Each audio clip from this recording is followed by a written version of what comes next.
Hello, sports fans! Coming to you from Walden Creek Park in Burbank, California. This is Film vs. Film.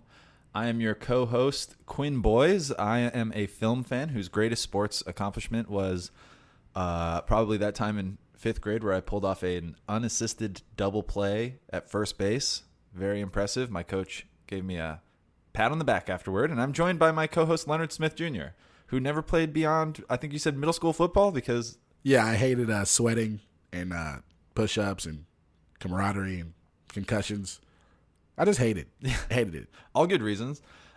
We are, of course, hosting a podcast about movies, as we do every week, choosing between our different experiences and picking films based on specific prompts, which we choose for ourselves. But this time, we're coming to you from Walden Creek Park because we have a very special prompt. Leonard, do you want to get into it? Oh, this week we are talking about sports, our favorite sports movies from when we were growing up, when we were kids, probably going to be in the 90s. And we're here out there watching we're watching a few different games going on at the same time, actually. Yeah, so we'll give the titles in a minute, but I picked for Leonard a baseball movie because that's my favorite sport, and Leonard picked for me I picked a football movie. It was the 90s. I loved football. You still love football. You were watching 2 football games when I came over here. Yes, I still love football. At the same time. Yes, I was. The Saints won. It's a good day. There's actually a Little League baseball game going on to the left of us. Yeah, that's by design, Leonard. So because of the sports that we picked and our passion and what we're going to be talking about, I set up our impromptu outdoor podcast recording space in the middle. We're technically in center field of this Little League baseball game right now. So if a kid hits it really hard, it's possible the ball could roll to us. And it's kind of like a shared all-purpose field, so there's a football team. There's a football game going on next to us, but they are grown ass men. Yeah, no, they are aggressive and big. taking it very serious. They were very angry. They were asking me a lot of questions when I was setting up. Yeah, they don't seem to be happy we're here, but hey, this is America. If you guys can take up place wherever. If you get here first, it's yours. Yeah, we staked our claim to the land. And if you guys could just like make sure the ball doesn't roll over here while we're recording, just try to keep a 6-foot parameter. That'd be great. Yeah. I don't want you that close to me and your sweat. I don't want your sweat on me. Hey, whoa. That kid cannot catch. Man, children and their motoring functions, it's hilarious sometimes. I'm having more fun watching the baseball game, mostly because when I watch the football game, people are glaring at me. All right, Leonard, let's just get right into it. We pick sports movies. We pick movies about our favorite sports. That's probably not an accident. And I gave you a film that I still hold near and dear. I gave you probably the first sports movie I ever saw. I had the novelization, like, you know how for kids, they'll be like, you can read the book about the movie. And it's just someone, like some poor, sad ghostwriter just writing down what they see. Like, I used to read the book of The Sandlot, which is a 1993 film about a bunch of kids in like the 50s or the 60s playing baseball, having adventures, it's a movie about childhood framed through the lens of baseball. Is that too highfalutin to say? You're romanticizing it, for sure. Yeah.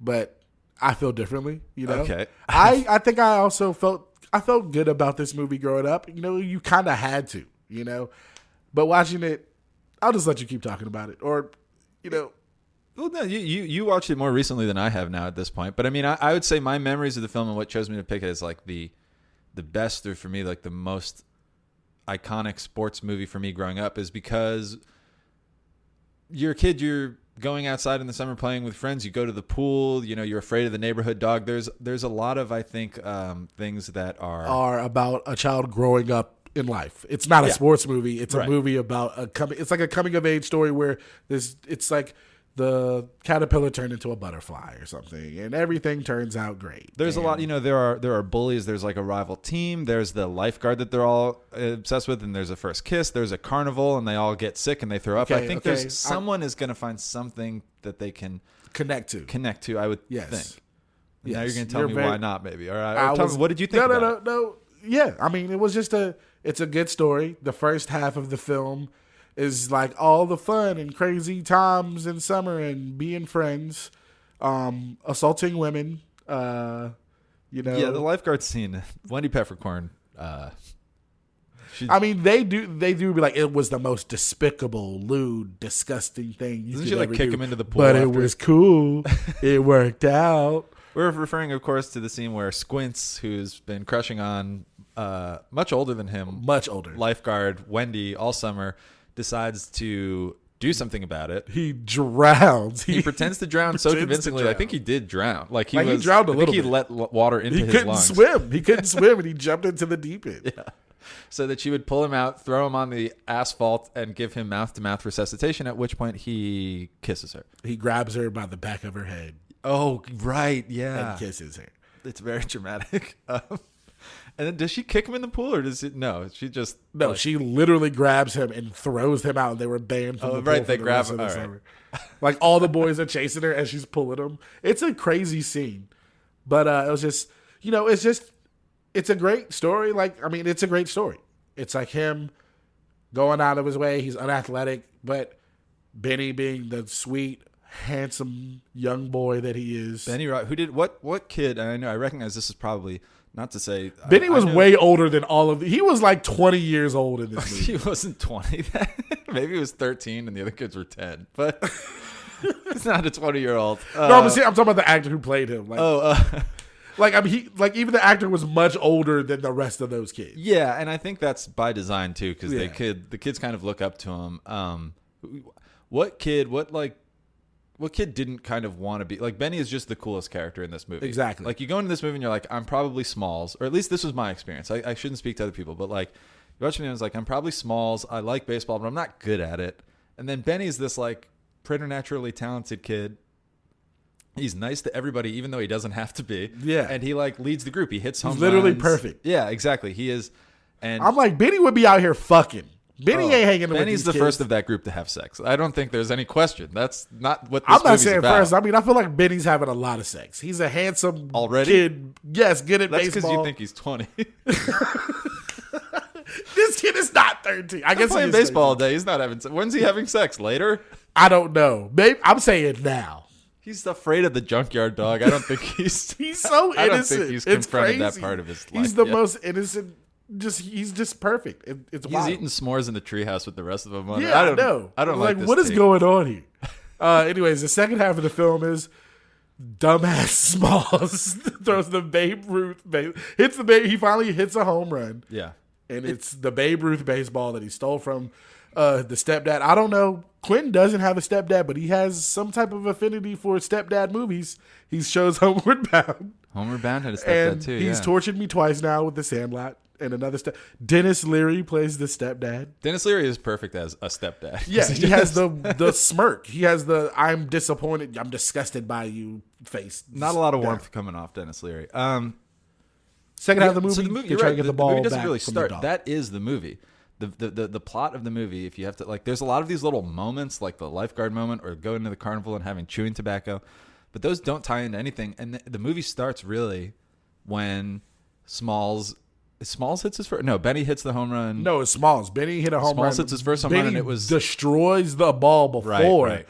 Then Gets the Small cover goes off and the gets the ball. ball and then hits a home run. So Smalls goes and steals a signed baseball from his stepdad, who he kind of doesn't get along with, Dennis Leary.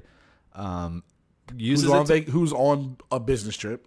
Right. He's away. He steals it off like the mantle in his office. He brings it out to play. None of the kids realize they're playing with a ball signed by Babe Ruth, which is the most valuable, precious possession that Smalls' stepdad has.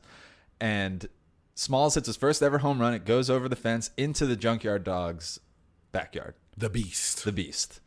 And then there's that famous scene where we'll get to when we talk about pop culture, but he says, I don't know, someone signed, like Smalls knows it's bad, but he doesn't know why. And he's like, someone signed it. And they're like, what's the deal? He's like, some lady, Baby Ruth. Baby Ruth. And then all the kids are like, Babe Ruth. So it's a very like, it's one of, you know what it is? When he says the great Bambino and that Smalls' face when he Yeah. realizes fucking. Oh, I hated that kid. So your problem with I thought you were gonna say like this is like 50s idyllic white suburbia, but your problem with the movie is we're gonna get there. Okay, We're gonna get there. We I don't want to intro your movie too long. with respect to Kenny DeNunez, I'm just gonna say this right now. The black kid ain't swimming in the pool with those kids. oh He- shit, He's swimming in the pool with them. That's not happening. you're right. They would have had. He's What at year the is colored this movie? pool. This is the summer of 1962. Are we Yeah. going to get into civil rights talking about Sandlot? We can, but I'm just trying to. He literally is the only black person in the pool, only black person there, and he's in the pool with him. Wow. They whitewashed the fuck. You know what? His name. I'm looking at IMDb right now. His name, the character's name, is Kenny De Nunez. So maybe they're trying to say that he's. I don't give a fuck if he's Hispanic. He's right. also not allowed in the pool. I'm just wondering if they were trying to make. Benny's also probably not allowed. The actor is African American, I think. But all right, we're falling down a rabbit hole early.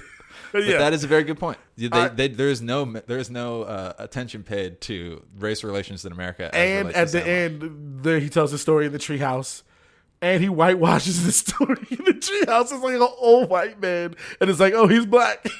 Oh, yeah. Also, this black dude was not playing with Babe Ruth in the 20s. There's just too many times where I'm like, y'all are really trying to erase history. Barnstorming League or something? I doubt it. It's like either just don't put black people in the movie or like, but it's the 90s. It was 93. They're not doing that. The owner of the junkyard dog, Mr. Myrtle, as you're alluding to, he does turn out to be played by James Earl Jones. They think of him as like a mean old, like almost like just like a crotchety old, like a curmudgeon, crazy old man kind of thing. But he winds up being blind. James Earl Jones, who is kindly and just like wanted someone to tell all of his great baseball stories to, and also I have a baseball signed by Babe Ruth. The entire 1927 New York Yankees. Yes, the greatest team of all time. Oh, it always works out for the white man. Sorry, Dad, I lost your Babe Ruth ball. Here's Babe Ruth and Lou Gehrig and everyone else on the greatest team of all time. That's a pretty good trade-off. Like that is worth millions of dollars. It has to be worth. I mean, I don't know what I feel like. Stuff like that, it depends. Like if it's super rare, which that is, it's worth a lot of money. But some things aren't as valuable as you would think. That I think it's mostly sentimental value as far as Dennis Leary is concerned. Yeah, it's also why did oh. James Earl Jones being blind? Like I was like, are they going to steal the ball from him? No, he just gives it to him. But it's like he could still appreciate that baseball even though he's blind. I think he was just an old man who was just like, I don't need this. Oh no, because he takes the other Babe Ruth ball, right? Yeah, because it doesn't matter to him that it's scuffed. Because as long as it's signed, I'll take this one. Right. But I mean, it is a very like endearing story. It's like Ham Porter. It was that Ham Porter. I'm just throwing out into. It's well done. I feel like everybody loves the catcher Ham Porter. That's who I am. Yeah, that's who I resonated with. I was Smalls for sure. You were Ham Porter. Yes, I could see you being Ham Porter because he talked the most fat. shit. I was like, as a kid, I was just fat and loud and just like, but vibrant, fun. He talked the most shit too. Yeah, talked a lot of shit. Yeah, I think we've nailed ourselves very quickly. I'm Smalls and you're Ham Porter. Neither of us are Benny Rodriguez, but we wish we were. I don't think any one of us are any of the characters from Any Given Sunday because they're all terrible. Let's talk about Any Given Sunday. Yeah, Leonard, this is not a kid's movie. This is a very adult movie. I don't know what it is about me, but I watched very adult movies as in like kid. Like rated I mean, R. 97. I think I was like 8 years old. This is 99. This movie came out. Oh, 99? Okay, yeah. Better. That's good. Okay, so I was like 12 years old. I'm just saying we went from Sandlot, which is very much a childhood movie, maybe too protected as a childhood movie. Yes. But this movie is an R-rated NFL movie in which I saw no fewer than 3 penises. So keep going. It's not The Sandlot. I mean, I don't know what it is, but I, even as a child, was just very cynical, and I don't like that happy-go-lucky bullshit. Okay. So I just want to see some real, like, raw shit that feels real to me. Mm-hmm. And this felt real. Like, or it was the most real football shit you had seen ever, I felt like, at the time. There was a show that was called, like, Players or something that came out on ESPN, and it was too real that they canceled it after one season. I love that show too, and it was around the same time. I think it came out after this because of this movie. Yeah, I think I remember it was like 01, 02, like maybe. 2001, I think. And but yeah, it's just about Willie Beeman. It's about it's kind of like two stories. Willie Beeman, this young black quarterback who never gets taken seriously by any NFL teams or even colleges because it was a problem in the past, and now it's. I mean, this is like pre-McNabb. Like they're really right. When did McNabb? Because like there really weren't that many black quarterbacks in the NFL. Yeah, so there are more now. It was like Doug Williams had won a Super Bowl with the Washington football team, and there was like Randall Cunningham But there Black wide wasn't. receivers, obviously black, like every other position, but quarterback. And so this just- was when that was more they never really glaring an got issue than it chances is in the today. past. For some reason, it was just like thought that white quarterbacks are superior. It's like, no, anybody can play quarterback. It doesn't, as long as you have the abilities. So he doesn't ever get taken seriously. He's a third string quarterback. They have the classic like Peyton Manning type quarterback, the great star quarterback who's old, Dennis and Quaid, and who's going to lead them to a Super Bowl, but it's probably his last season. He gets his fucking back destroyed. He gets fucking sacked by two guys. Then the next guy, backup quarterback, comes in and he instantly gets hurt. And then it's like Willie's on the fucking sideline, just like, just like not paying attention. And he's thrown into the circus. It's like game 13 of the season, and they're like on the brink of making the playoffs. So it's like a lot of weight is on his shoulders. And speaking of weight on the shoulders, the other story that's going on is the coach. Al Pacino. I can't think of the coach's name, but Al Pacino. Coach Al Pacino. Tony D'Amato. He's one of those, things aren't what they used to be, and when back in my day. He's like pushing 60. He's won a lot. He's like where Bill Belichick may be in a year. But or two. just like a lot more animated. A lot more animated. Yeah, Bill Belichick is literally a fucking had a personality. corpse. He's not even a robot. He's just like a corpse. I just mean he's a winning coach in the same way. But yeah. No. We'll get him next week. That's Belichick? That's Belichick. And Pacino's like, God, those guys on the field, they were gladiators. you gotta fight for that inch. Yeah, this movie. So obviously you assigned this movie to me. I had some notes. First of all, just like this movie came out in 1999, and it had every actor from 1999 in it. I mean, it's like Al Pacino, Jamie Foxx, Cameron Diaz, Dennis Quaid, LL Cool J, James Woods, young Aaron Eckhart, Harvey Dent in the house. You remember? Yeah, Aaron Eckhart. Bill Bellamy's in it.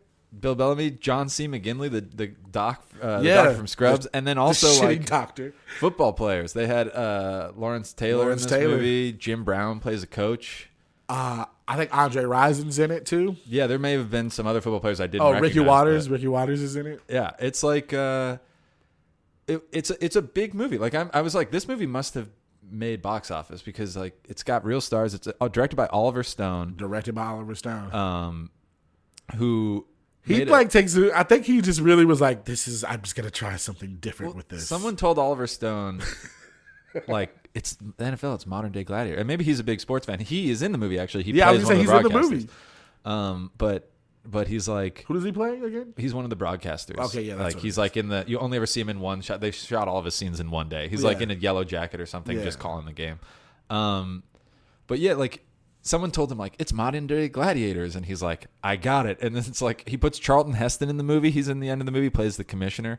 And he literally like at one point Pacino like has Willie Beeman over to his house for jambalaya, and Gladiator or Ben-Hur is playing on the screen, and it's the chariot race scene, and Willie Beeman looks at it and he's like, the original Gladiators or something. It's like, yeah, we get it. The NFL, because he shoots those football scenes, and this is what I had not seen this movie before, Leonard. So you gave me a movie that I hadn't seen, and I had some thoughts about it. I don't know if I liked it as much as you, but like the football scenes hit like football movies rarely do. You use a lot of handheld camera. He will shoot off center, and like when someone gets a hit, it'll kind of vibrate. Like it's a little bit much because he also does it in the non-football scenes. So it's like Al Pacino's drinking at a bar and he's like shaking the camera and stuff, and I'm like, stop, I'm getting tizzy.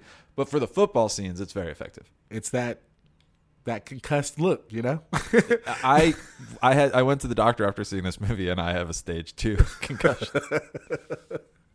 I mean, you said that to me, and I went back and watched some clips on YouTube, and I was just like, wow, these fucking cuts are wild. I think I said it was like shot and edited on a boat in choppy waters. Yeah, the cuts and some of the edits were kind of crazy. I didn't realize that, but I guess I just took it as I was I watched it actually earlier this year, and I don't really rewatch movies, and this is just a classic movie for me. It's one of my favorite movies. It's one of those movies I watch probably once every year, once every couple of years, and Well, it's funny that you said it was like 2 movies because I actually looked into it and it's 3 screenplays that Oliver Stone stitched together. The third story is that Cameron Diaz, like, I'm the heir apparent. Yeah, she's inherited the team from her father and she's running it now. And now it's like she's in her first year or two. She's also a female in a situation. I think they make reference to her being like the only female owner. What's that? Do they make reference to her being like the only female owner or something? One of the only ones, I think. Yeah, I think technically her mom is still the owner or something. Oh, maybe. And like so it's like, but she has control of the team. So she's like the president of the team. I think she also tries to play GM, but I think they have a GM. I can't remember. Oh, he's the coach and the GM, but she doesn't. She wants. She overrules him. She's like a Steinbrenner. Yeah. Yeah. So it's like it felt like really real. There's whole aspect where they deal with concussions and player injuries and like them just not giving a fuck about the players, and they deal with drugs and the players and the lifestyles that they're having. Yeah, and not caring about the game and only wanting stats, and they shine a light on some things that would come to be very controversial for the NFL like 10 to 15 years later, which is interesting. Like concussion protocol, like playing with painkillers, getting your knee drained of fluid. Like there's a gross shot where I think LT's leg gets like drained of fluid. He gets like so many hits in the neck that they're like, if you get another bad one, you may be paralyzed. And he's like, but I need to get one more sack so I can get $1 million bonus. Coach, you have to let me play. So there's like the internal struggle of like, even though they abuse these guys when they find out like, oh, you're done, it's like these guys still just want to play. So they're like holding it against you. It's like, oh, it's okay for me to be, abused for all these years. But now that I need one more game for my contract, like you're going to bench me. So it's interesting. They put a lot of thought into some of the more nuanced stuff about the game and some of the more controversial stuff. But it's shot like Michael Bay shooting like an MTV music video, a lot of it. So it's also very like loud and flashy. But it's not necessarily bad. That's the NFL. But it's just an interesting thing where they'll go from these like a scene where LT is chopping up Willie Beeman's SUV with a chainsaw at his party because he said something about the defense, and then they cut to Al Pacino having a heart-to-heart with Dennis Quaid about being like, I don't think I can play anymore, coach. If you put me in, I'm going to fold. Like it's interesting. Yeah. Sometimes it works, sometimes it doesn't as much. But I could definitely see why you loving football growing up would be like totally taken with this movie. Yeah, exactly. So I was just, it was just a thing where I admired it as a kid, and I kind of held on to it. I've never really critiqued it, so I can understand where it has its flaws, but for sure. But before we get into the criterion, can I throw a couple questions or observations about this movie out at you to see what you think? Got you. Just some observations, some of them, but here's something I noticed. This movie came out in 1999. It's set in 2001. Why? What? I did not know I was like, that. did they think the movie was going to come out at one point? It came out in 99, and Pacino's circling the calendar like about the wins and losses, and it says like summer or fall 2001 schedule, and I'm like, what? So I don't know. Maybe he's planning ahead. No, he records their loss and he gives the score to the game. So I was like, is this like? So do you consider this a future movie in the same way like Blade Runner is a future movie? That is hilarious. No, I do not. Okay, that's one. 1999, LL Cool J is in this film. He plays for a team. What's the team called, Leonard? Do you remember? The Miami Sharks. The Miami Sharks. Also in 1999, LL Cool J was in a film about sharks called Deep Blue Sea. Yes, he was. He was the chef. He was the chef. So LL Cool J was in 2 shark movies this year. Just thought that was cool. The only thing I can think about the Sandlot is one of those dudes like stabbed somebody recently or a couple of years back, or he like beat up some kids. It was something bad. I have 3 more, but I'll make them quick. 1, they note that the league exists. The Miami Sharks are obviously not an NFL team. The NFL exists as well. But there's a scene where Cameron Diaz is trying to get a new stadium from the mayor. And the mayor's like, I like this new black quarterback you have. Miami's a diverse city. Maybe if he's the starter, we could like get something going for you because Dennis Quaid is old and white and on his way out. And Cameron Diaz is like, come on, like, you know how much revenue we bring to the city. And then the owner goes, or the mayor goes, you're not the Dolphins. So it's like the NFL exists. They specifically call this league the AAFA, I think. So it's like, is this just a really good arena football team? Who cares about this team if the NFL also exists? In this world, there are 2 major football leagues in America. Oh, get out of here. It's the XFL, but better. This is a movie about an XFL team. It kind of is. They just fucking shooting drugs and people that jacking people. But they're like Al Pacino's like, I won 3 Pantheon cups or whatever, and like he goes to the bar and they've got a caricature of him on the wall. Like he's supposed to be like we said, he's the Bill Belichick of this world, but nobody gives a crap about who the Bill Belichick of the XFL is. All right, that's just, I don't know why they put that line in. Just pretend the the Dolphins don't exist. Yeah. Willie Beeman is made a starter after week 13. 13, thank you. So they have 3 games left. 14, 15. Yeah, week 14 is... He comes in at the end of 13. They still lose. So he was made a starter for the last 3 games. Yeah. One of them is a bye week.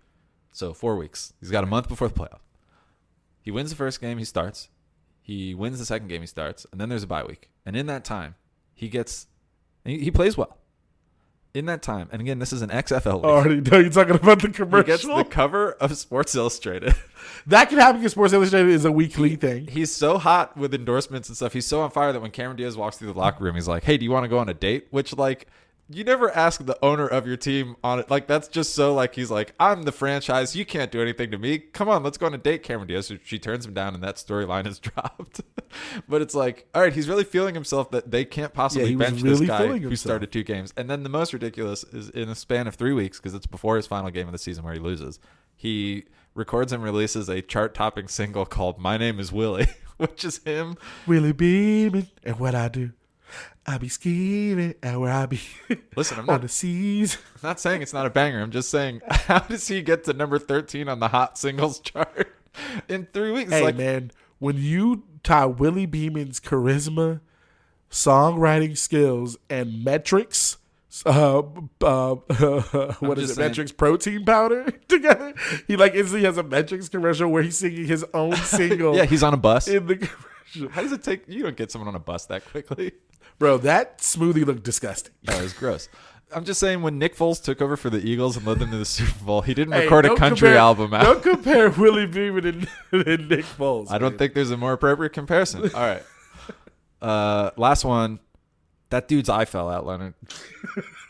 He popped his eye out. In the last game of the season. I think that dude was a wrestler too or something at some point. The last game of the season, they're like fighting for the yards. Like they score their last game, the first game of the playoffs. They score a touchdown, and then they're like, oh, wait on the field. We got, and like Oliver Stone is like, I got to remind you one more time that football's dangerous. They're gladiators. A dude's eye pops out on the field.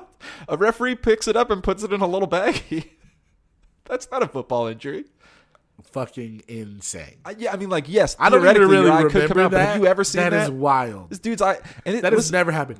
Now, what has happened is a ref has thrown a flag into someone's eye, and did it come blind, out? And he, dude went crazy. Like, he threw it, hit him right in his eye, and then the dude was like, what the fuck? And then he couldn't use his eye anymore. He couldn't be in the NFL anymore, and he sued the NFL. Okay, listen, football is an incredibly dangerous sport. I know that when you're under the pile, they gouge your eyes. That's the thing. I've never seen someone's eye come out. This guy's eye came out, and like the snail trail of the eye, like they completely popped it out. It wasn't dangling. It was on the grass. It was on the turf, and it had like the little entrails that come after it. Like they really went in deep and plucked this dude's eye out. That is wild. And speaking of someone's eye popping out and gruesome injuries, I think one of those men just tore his ACL. Oh, no. He's down. Oh, you're talking about... he got hit hard. You're talking about skins. Yeah, skins. Not shirts. I had skins. I put $5 on skins. Oh, I put 30, 35. Where you get $35 to bet on this game? Hey, man, I know somebody. Who's your guy? Hey, man, we'll talk after. All right, so as long as the Tiger Cats win the Little League game, I think we should be fine. But they keep that kid just keeps coming up holding the bat from the wrong. Yeah, no one has. There hasn't been a single hit. No, both teams are pitching no hitters, but they're also walking 4 hitters a game. An inning. All right, so let's talk about this criteria. You go first, Leonard.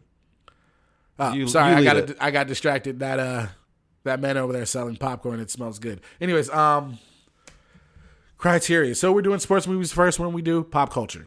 And I feel like this is going to be an uphill battle for me. Yeah, you mentioned recently. Have you won a pop culture round this I don't think season? so because my movies don't have pop culture influence because they're usually black movies. But we love incorporating black culture into pop culture. I was going to say, I feel like black people kind of like barometer for I think everything it comes from black people, all pop culture now. But that kind of started trending more in the 2000s, where it was just like we took the lead, and like it started like in the 80s with hip hop and stuff, but like it really became mainstream. Like fucking Travis Scott has a McDonald's meal. Like what the fuck? Really? You don't know? You haven't? What? Quinn? I don't go to McDonald's and order the Travis. I would know to ask for such a thing. What is that? On the internet about the Travis Scott meal? No. You haven't seen a single commercial? No. You haven't seen it where all those he got like a ticket. He was like went to some city and like the whole fucking town was there because he went to McDonald's. Oh. There are kids I thought pulling you were up saying they had. Wait, so you're saying he went to McDonald's? No, he has a Travis Scott meal. He has his own meal. Is it a Happy Meal? It's a quarter-pound Is it a burger meal? With bacon and barbecue sauce, fries, and a Sprite. You have kids pull up to the drive-thru. It's all white kids. They pull up to the drive-thru, and then they just blast sicko mode, and they say, "You know what to do," and they just say, "You know what I want." And then they'll be like, okay. Because people, they do it so much now, they'll just come up and start blaring Travis Scott through their speakers. And they'll be like, all right, come around to the window. I know what I'm doing on my way home. Wow. I'm putting you on. I didn't know about this. All yeah. Right. So, I don't think that helps you in the pop culture argument for any given Sunday. I just had to put you on some game. The only real pop culture reference that I can pull, because we're going to talk about yours more, is for mine is the I'm Willie Beamin'. Yeah, Willie Beamin'. That part. Yeah. Because that meme is still used a lot today with him holding the, like sipping on it. I don't know if you've seen that. I'm a big meme guy, and I'm really big on the meme game. And that's one of the big memes now is him like sipping the smoothie and like making that little like face. You can't see the face that I'm making to Quinn right now, but it's pretty accurate. Yes. I'm going to pull it up so he can look at it. Yeah, no, I think Al Pacino's speech at the end, it's not quite Remember the Titans or like Miracle or whatever, but his speech about like, you got to fight for that inch, football is like life or whatever the hell he's saying, is that's memorable. I've seen that reference before other places. Yeah, that's kind of it. I mean, like, Leonard is showing me the photo of Jamie Foxx drinking the smoothie, and it is, yeah. He's loving that smoothie.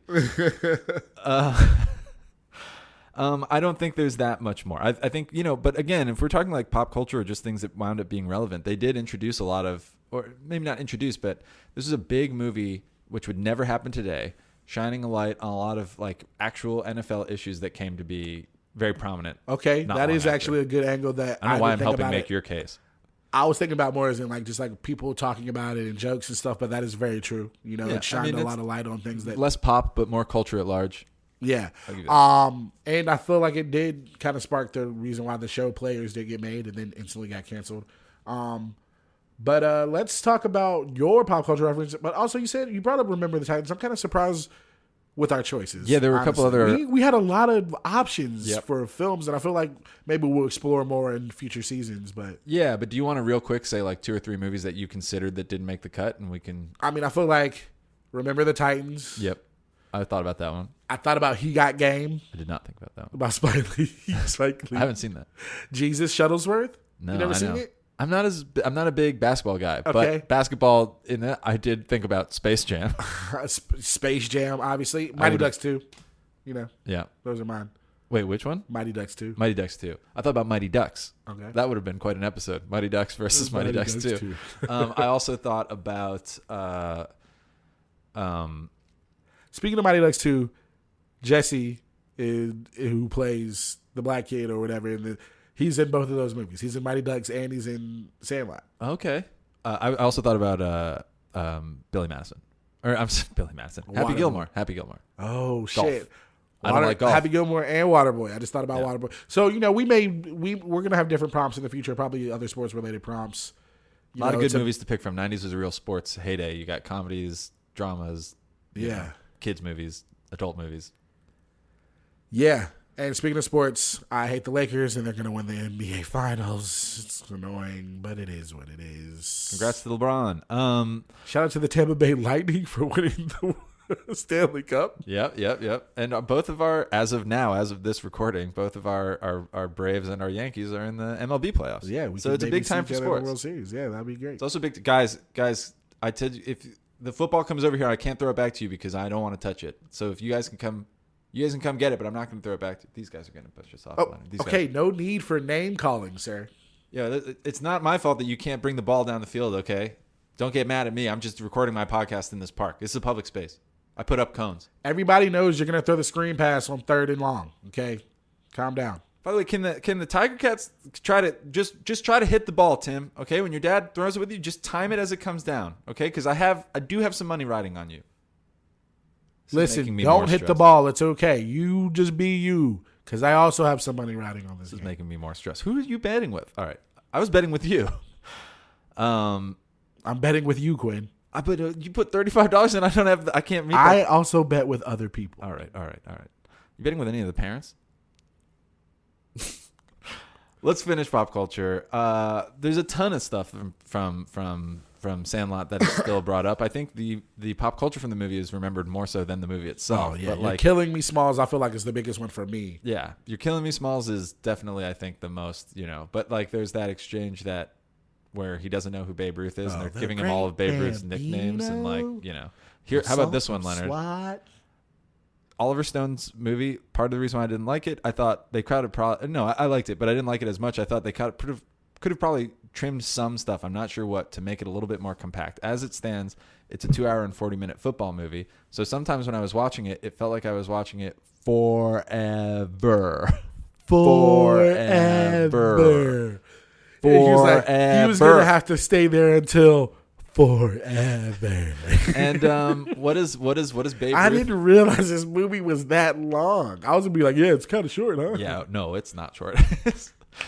Sandlot is short though, and it has so much pop culture packed into its runtime. I'm gonna give you one more, which I think should help seal the argument. But what does the weird pixelated ghost of Babe Ruth say to Benny Rodriguez when he leaves him? God, that is such Heroes a wild get remembered, scene. Leonard. Legends never die, right? Legends never die. We can come back to it, but I think that it's a little it's a callback. I think we're gonna give pop culture to the Sandlot. Yeah, we're gonna give it to the Sandlot. Number 2, how well does it hold up? Well, first of all, I feel like mine holds up better than yours because it's actually true. It was like foreshadowing a lot of issues that we're dealing with right now in the NFL. Yours is whitewashed as fuck as far as the whole.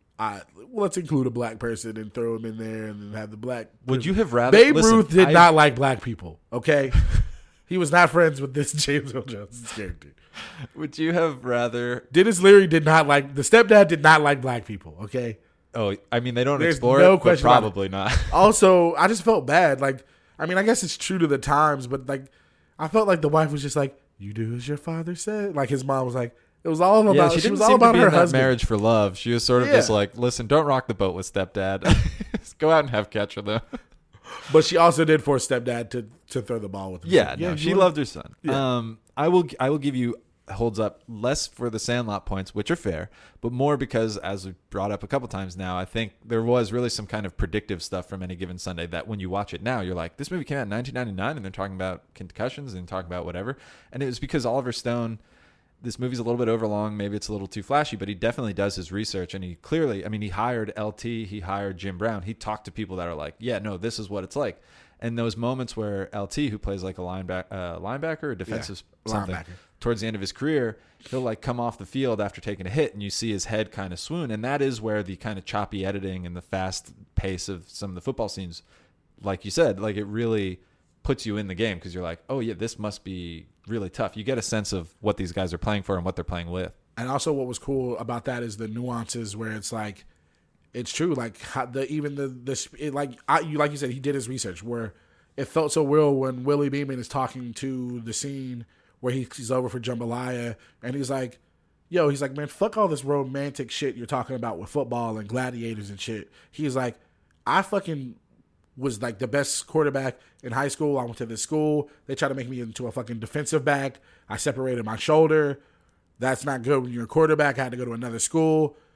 I excelled there. I get to the NFL. Nobody wants to give me a fucking chance. Like, that's real shit that happens to a lot of players. And a lot of players who don't get certain chances or certain breaks because of the system that they're in.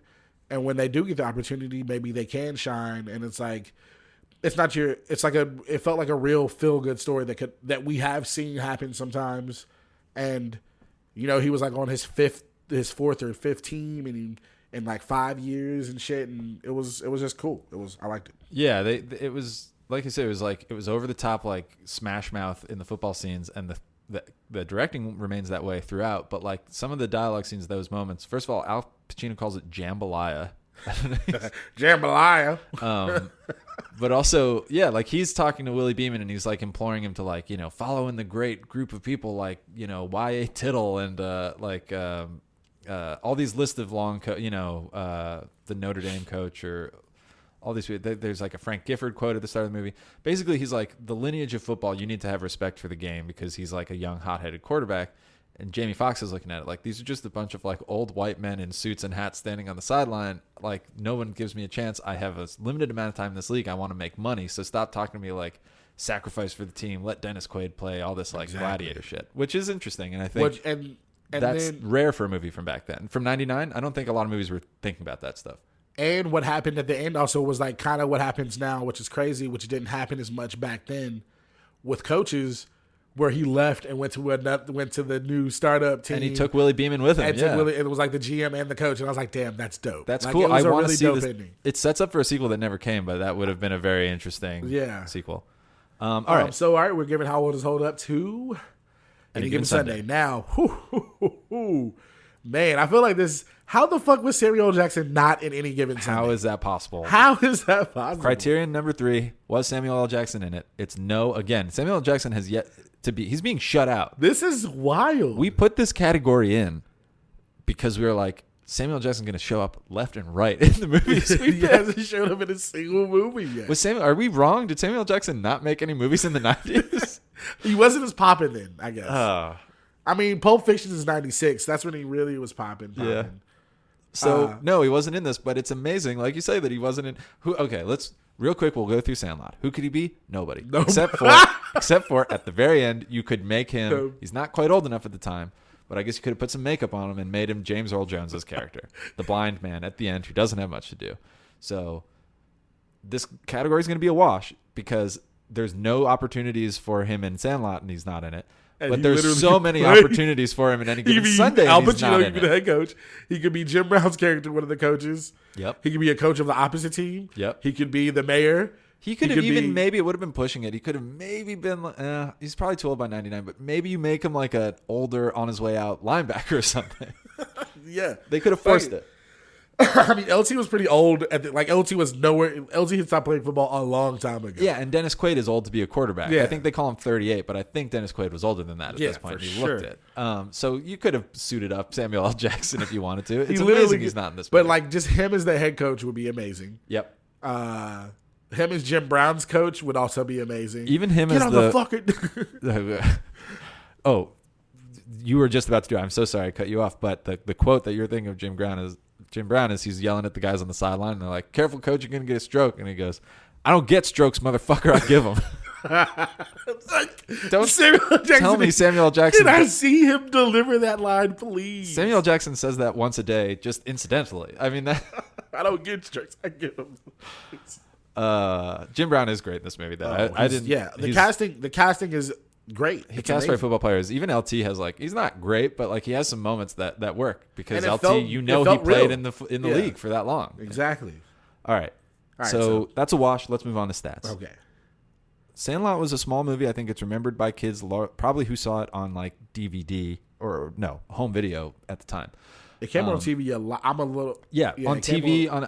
I was too young in 1993 to see it in theaters. I don't think it had a huge. I think most of its impact was after. I don't think anybody saw it in theaters. And that bears out. It made $34.3 million, which is pretty good because it only cost $7 million to make. Okay. So, but that's a modest film. It wasn't a huge hit. It was successful for its budget, but it wasn't like a huge box office hit. On the other end, Any Given Sunday, $55 million to make, made $100 million. Mine says 55. Yeah, 55. Oh, okay, cool. Yeah, and it made 100. So Sandlot made more of its budget back. It made a greater percentage of what it cost to make.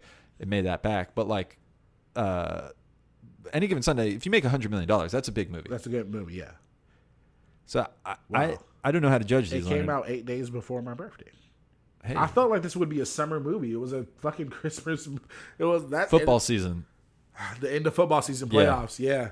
Yeah. That's actually, it's smart. I mean, it definitely would have worked. It has the feel of a summer movie for sure, but I think they probably were like, release it around the holidays, football season. Yeah, and Playoffs. there's probably more competition Yeah. in the summer.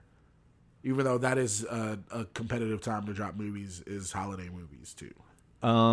So I think those are pretty close. I don't know where to give box office for that. I'm actually kind of leaning. I don't know why, but I feel like $100 million film. Box office stats. I mean, like if there was really like how much has this movie been played on TV, then Sandlot. But I think I'm gonna look at the Rotten Tomato for Sandlot. I'm surprised at this number. I thought it'd be higher. It's 63%. And then Any Given Sunday is 52%. Okay, that's bullshit. I would think that's about accurate for both. Any Given Sunday is just a lot of movie. I mean, it's 3 screenplays. IMDb is for Sandlot is 7.8. And for Any Given Sunday, it is 6.9. All right, I'm going to read 1 good quote and 2 bad quotes from both of these Rotten Tomatoes quotes. I'll start with Sandlot. Okay, so Jill Racklin in Entertainment Weekly said, "Those in the mood to return to the age of innocence might want to try The Sandlot." And that's basically what I said in many more words at the beginning of this. I feel like this movie is either Childhood. for like people who like are reflecting on their past or like just like, oh, I had a great lovely childhood, or they're like an incel. The Philadelphia Inquirer, Desmond Ryan, said, "A solid double rather than a grand slam. The Sandlot remains a refreshing antidote to the daily round of contract squabbles on the sports page." So he's also hearkening back to the innocent of purity of the sport and not the big time contracts in 1993.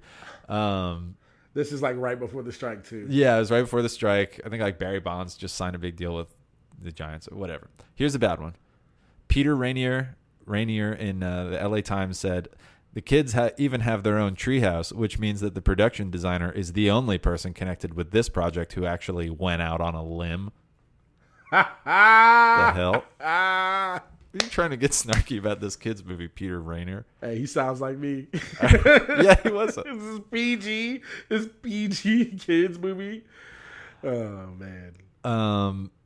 Okay, here's Any Given Sunday. Richard Schickel for Time Magazine said, "Almost 3 hours of this jitter deteriorates from bravura filmmaking to annoying mannerism, and Any Given Sunday ends up less than the sum of its many, often interesting, parts." Susan Stark in Detroit News says, "Pretentious almost to the point of silliness." I didn't think this movie was that pretentious. What? I mean, but you got to think about it being in 1999. Yeah, I guess. I feel like this movie's pretty ahead of its time. I feel like, I don't know. I could be wrong. Jeff Andrew, Time Out, gave a positive review, and it's just 3 words is the quote that they provide, and it's just a meathead burlesque, which is, I think, pretty accurate. That's a good way to describe this movie. Yeah, that's a good way to describe it. I don't know who to give this to, Leonard. I'll see. I feel like it's kind of a tie. Yeah, let's tie it. All right, well, I'm technically up right now. No, you're not. Tied. Why? I got pop culture. You got what does it hold up? the second one. Then Samuel L. Jackson tied, and then stats tied. Okay. It's 1-1.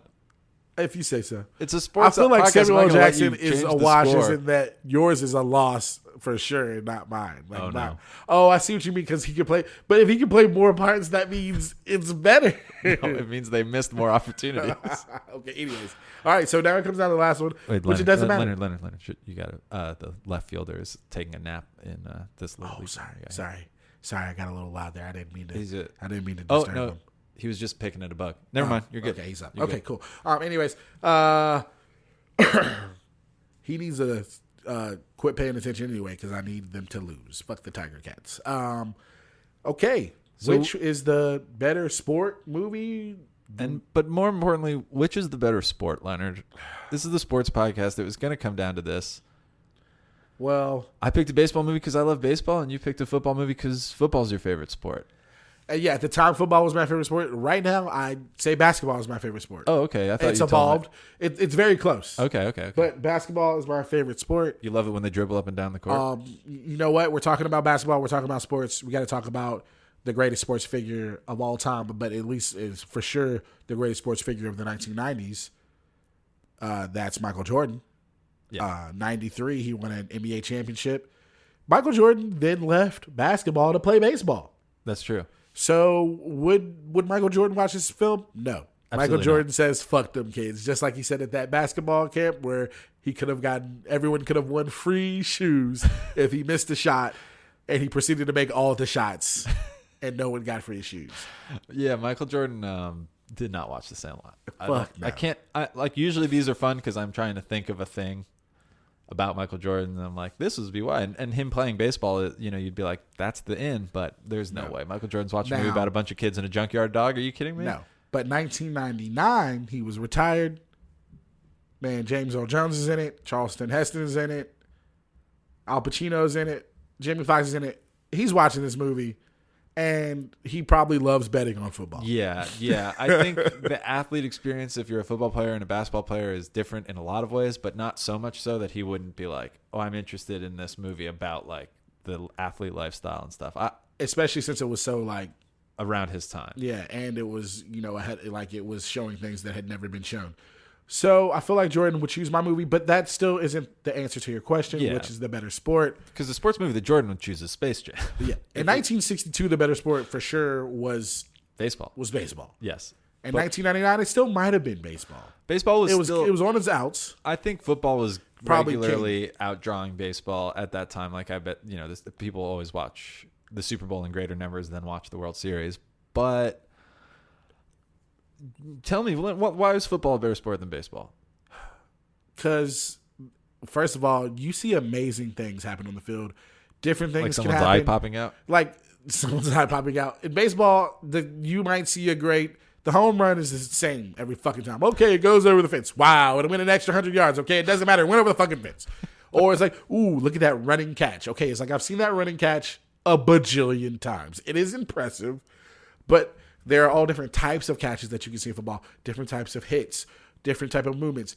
They're actually sweating and like competing hard. But you hate sweating. I know. Which makes it a sport, which is why I don't play it. I can stand in the field, I can sit on a bench until it's my turn to strike out. Oh, I'd love to see you take a major league at bat. But I would be too afraid. I'd be like, okay, and intentional walk. Oh, you're not gonna let me walk? Okay. If you're talking about fear, then you're talking about football, Leonard. Okay. If you like your sports to be, I'm afraid I might die, then football is. Well, that's the sport also for you. baseball. No, it is not. James Earl Jones, or you could go blind. You can get hit. Go blind because of baseball. He just went blind. You can get hit in the head with a ball. Listen, baseball. I put it to you. There is nothing more difficult in sport. I agree. You don't have to be trying to hit a baseball. You don't have to be the biggest athlete. Like the best athletes in sports are probably in basketball. Like on average.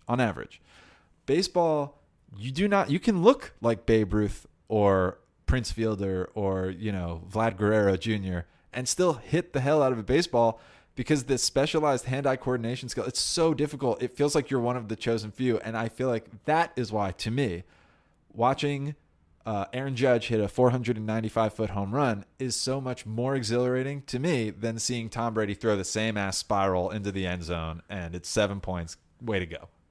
Yes, but there are some amazing spirals and great catches, like sideline catches. I feel you with baseball. It is the most skilled, where you have to be the most skilled to excel. And listen, I know these kids that we're watching on this field they're not putting up a representative game of baseball, but they will get better, okay? And sure, that kid ran around the bases third, second, first home, but that's okay. He's learning. I'm terrified of these guys over here, okay? They've been staring at me all day, and a couple of them said they were going to follow me to the parking lot. If these fellows weren't getting their aggression out on the field, which we are hindering, and I am starting to think maybe this wasn't the best idea. No, he's pointing at you. That guy is pointing at you. But anyways, if they don't get this aggression out on the field, they're going to get it out somewhere else. Yes, because famously football players get their aggression all out on the field and then they go home and live like model citizens and are never heard from again. Anyways. Ray Lewis's thing, that was on a football field, right? Yes, he won the Super Bowl on the football field Aaron Hernandez in Atlanta after a long night at how many killers are playing baseball currently. I don't know, but we're not talking about that. We're talking about the sport. It seems like we're going to watch, and this is where I'm going to go back to another argument. Let's just talk about the films and sports movies. My movie is about a sports team. There are lots of games that happen. There's a winner. There's a goal. That's what you're playing for, a championship. You're playing for the playoffs in sports. There is no sports that this is just one long continuous game of kids just playing throw and catch and just hitting the ball to each other. They play one real game. Yeah, against the travel team with the kids with bikes. Yes, and you play ball like a girl. It's literally like a 2-minute scene. They just roll up out of nowhere. They're supposed to be like these big. It holds no weight. I know. It holds no weight at all. These guys were not established as villains, and one day they just roll up on their bikes. And isn't it that like old song like? Yeah. It's just like, what is happening? Who are these? Yeah, these guys just show up like we're the villains. It's like, all right, okay, they're the rich kids who play baseball. Yeah, they have travel teams. They have uniforms, and then Benny and the team just kick their ass. It's great. Ham, when he's playing catcher and he's just talking to the guys and shit talking them about their sisters or whatever while the pitches come in. It's great. That's sports, Leonard. It's not watching someone get their 12th disc dislocated. Nobody wants to do that, all right? Well, that's what happens in sports, and it's a sports movie. Oh, yeah, they're gladiators. They're gladiators. And I feel like mine is the better sports movie. I feel like mine is the better sports movie. Yours is a great children's movie. How are we gonna? Yours is. How are we gonna settle this, Leonard? I don't want to give on Sandlot. I know you don't want to give on Any Given Sunday. I do not want to give on Any Given Sunday. I feel like Michael Jordan would watch my film. Samuel L. Jackson would excel in all the parts of my film. Don't you? All you really have is pop culture. Yours only made $34 million. Nobody saw that shit. People are going to be angry about this result, Leonard. I got an army of Sandlot fans behind me that are still see, bro. I saw somebody the other day on Instagram wearing a Willie Beeman jersey, like a custom Willie Beeman jersey. Have you never seen those Ham button down where it's like he's like pointing, like calling a shot? There is still pop culture. Like yes, I know we're not relitigating, but I'm saying that you have that for sure. But Any Given Sunday also has that. Just take the win. Just take it. This is bullshit. I'm not paying you if those kids throw that game. I know you. I know you paid those parents to tell those kids to throw that game. All right, 4-3. Best of 9 is this season. You win one more, you've got it locked up. So I got to win the next 2. Leonard right now is so excited. He's not even worried about he's going to get beat up by not only did I just win that, but the Tiger Cats just went down a run in the 9th inning, and I don't think they're going to score in the bottom. God damn it, Trevor H. Whew. Now, take him out, coach. Now. What's his pitch count? Now, if the shirts over here can just put it up another 13 points, I get the over, and my parlay is going to work out great, and I'm winning big. Oh, I got some parlays, baby. Where did you get that pamphlet? Are you writing I'll tell you about it when we stop recording. All right. We got to get out of here. We're taking too long, and also these games are wrapping up, and I want to be gone by the time this game is over. So, Leonard, real quick, we've got our punishment set up. We've decided what we're going to do. We've been teasing it all the time this whole way. And I think we're gonna make each other watch movies we don't want to watch. That's what the loser is gonna have to do. But we'll make it a little bit more spicy than that. You have not revealed to me what movie you are going to give me should I lose, and I fully expect to go 2-0 the rest of the way to come up over you 5-4. But I have your punishment if you want to hear what you'll do when you lose. Yeah, go ahead. Tell me the punishment. You reveal the punishment. Which I think I will accept the punishment for either one of us, and then I'll tell you your movie. Because we all know what my movie is. You don't get to accept it. You're given it. Okay, yes. It's not a... and you don't get to... You're going to have to accept my movie, because we all know what my movie is. All right. Fucking Green Lantern. Fuck that movie. But it's a little... So we initially talked about watching Green Lantern once is bad, but it's not that worthy for losing this very important season series. So you have to watch it 3 times in a day. Inaugural season. Whoa, 3 times? You have to watch it when you wake up. And I have to dedicate a whole day to fucking... I need verification that you're watching it. So we'll figure out how to hold you accountable when you lose. I could possibly live stream it. You could live stream it. Have fun with it. But you got to watch it once because you've never seen it before, and Green Lantern is your favorite superhero. So I want this to really hurt. You have to watch it once. Then you have to watch it at the end of the day, and I want you to live tweet it or live stream it or do something, and I want you to be wearing a Green Lantern costume or some sort of Green Lantern. Maybe we'll get you a ring. You have to be enthusiastic about it. If you stream it or if you live tweet it, I want you to pretend you like it. Okay. Because I want you to be embarrassed. God, I can't be judgmental of it. No, you can. You got to pretend it's your favorite movie, and you have to tag Ryan. All right. Okay. The other, I was thinking, I could make you watch it again in the middle of the day if I could, but I think I'd rather you watch Mother's Day.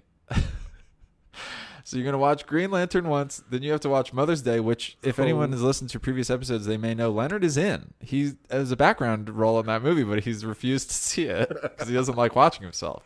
But if you lose, you're gonna have to watch yourself. I also don't want to watch the movie. You gotta like watch a terrible movie. So what? Would you rather watch Green Lantern 3 times? God damn it. Doesn't matter. You don't get to pick. And then you have to watch Green Lantern again. You have to live tweet it or live stream it or something. Okay, that's your punishment. When you lose, what's mine? Okay, well, you know what? I had a movie, and now that since you gave me the 2 movie clause, I'm going to give you the 2 movie clauses, and you will do the same thing as what I would have to do. So watch it when I start the day. Watch it in the middle of the day. Watch the second one. Live tweet it. Live and stream then it. Something. and then watch the last one and live tweet it. Okay. So I'm going to tell you what movie you have to watch in the middle of the day. The only one time. You immediately had a movie ready for. I pulled that second movie fastball on you, but you fouled it off. It's a House of Sand and Fog. A House of Sand and Fog. If any of the listeners know what that is, please let us just contact us. It sounds hilarious. It's it's a movie that was presented to me by. It was a book, and it was presented to me by an ex of mine, and I watched it with her, and it is depressing as fuck. So Quinn doesn't like to cry. He doesn't like movies that like try to make you cry in any way, shape, fashion, like happy cry, sad cry, try to evoke tears. What is a happy cry? Yes, no, I don't like it. Like when good things happen and it's emotional and you're empathetic and it brings tears to your eyes, but it's like it feels good. I'm not familiar. Okay, so that's the middle movie, this weepy that I have to watch. Reformed drug addict Kathy Nicolo has her California coast house, which she inherited from her father, taken away by the county due to a misunderstanding about back taxes. That's the movie you want me to watch? Oh, does it stop there? No, but I'll leave the rest to the imagination. Okay. Oh, it's very sad. Back taxes. And then the movie you're gonna have to watch twice and live tweet about and act like you enjoy is The Fault in Our Stars. No, fuck. Did Corey text you about that? I might have gotten some insider information. I refused to see this movie because I knew it was. I hate movies that manipulate you to try to make you cry. Like, what's that movie with like, Mandy Moore where she died, like A Walk to Remember and stuff. Like I would see the trailers for those movies. No, I would never ever in my life want to. That would be punishment to me as well. I would not ever want to watch any of those movies. So have you seen The Fault in Our Stars? No. Oh, great. All right. But you will. I have to lose. I have to like pretend it's great. Yes. I don't want to do that. All right. I'm gonna win next week. The prompt next week. We've been dragging this out. Next week is Halloween. So we're going to talk about our favorite Halloween movie. I'm very much looking forward to this. Ooh, it's going to be great. It's going to be spooky season. There's 2 full moons in October. I think maybe one has already happened if you're listening. And the other will be, I think, on either the 30th or on Halloween. Okay. So it's going to be a spooky season. That will be great. I think I already know what my movie is. I think I already know what mine is, but we'll wait we'll tease it out. Yeah. We'll tell you guys soon. Thank you so much for listening to sports. Thank you guys for we're going right now. Fuck. Now. Oh my God. I missed my parlay. They ended. Okay, we got to get the fuck out of here. I think now the game's over. I think they're going to come beat our ass. Leonard, can you get the cones? And until then, we will see you at the cinema.